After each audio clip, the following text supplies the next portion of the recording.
Hey, this is Brian at Black Star Reptile. I just wanted to talk to you today about hibernating your box turtles.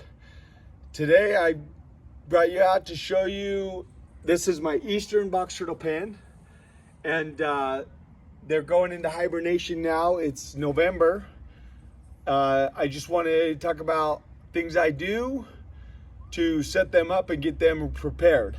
First off, after October 1st, I don't feed them any proteins, no meats.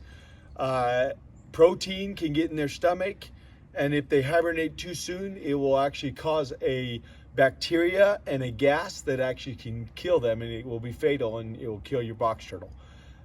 Right here behind here we have, this is a hibernation chamber is what I call it. As soon as the leaves start falling, I start piling the leaves up, and it gives them a spot to hibernate. If you look at it, I keep it damp at all times. I don't ever let it dry out. It gives them a chance to just stay hibernated. There's one of them right there. She's sleeping. So it's been pretty cool here. So they're pretty much all away into hibernation. One thing you want to always do is to make sure that when you hibernate your box turtle, you want to hibernate them healthy. Make sure that they're up to weight, they're healthy, they have no issues. If they have issues, I bring them in the house and I don't hibernate them.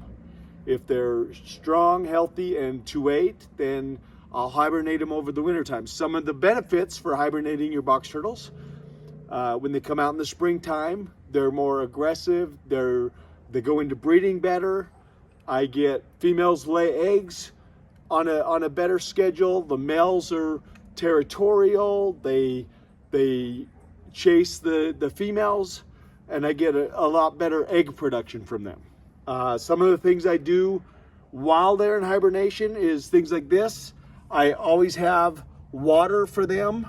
I've had them come out even in the months of June or January, and February, when it's cooler, they'll come out and get water, and then they'll go back into hibernation.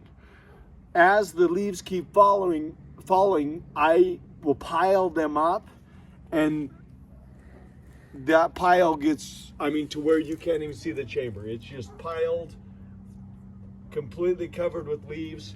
That way, if it snows or anything like that, they're well insulated.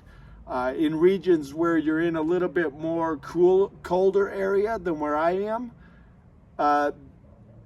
you just want them to be able to get deeper than the freezing level. So if the ground freezes 6 inches, they need to be able to get below that 6-inch barrier. That way they never freeze. You never want to freeze them all the way. They will slow down. Their heart rate goes to where I had an older gentleman tell me that their heart rate, they beat about every 3 to 4 times a minute. Not 100% sure, that's not factual, but they do slow down quite a bit. I do have my other box turtles that are all very similar to these ones. My desert box turtles, they go into hibernation much sooner than the easterns. The Florida box turtles, they don't really go into hibernation almost ever. They just slow down. They're always out when the sun's up. They're out moving around. They are just slower. It does get a lot colder here than it does in Florida, so they tend to just slow way down, and then I have to baby them a little bit more and cover them up. Some of the other things that I want to make sure when they're going into hibernation is that they're never stuck in any of the corners under the trees where there's not places for them to dig.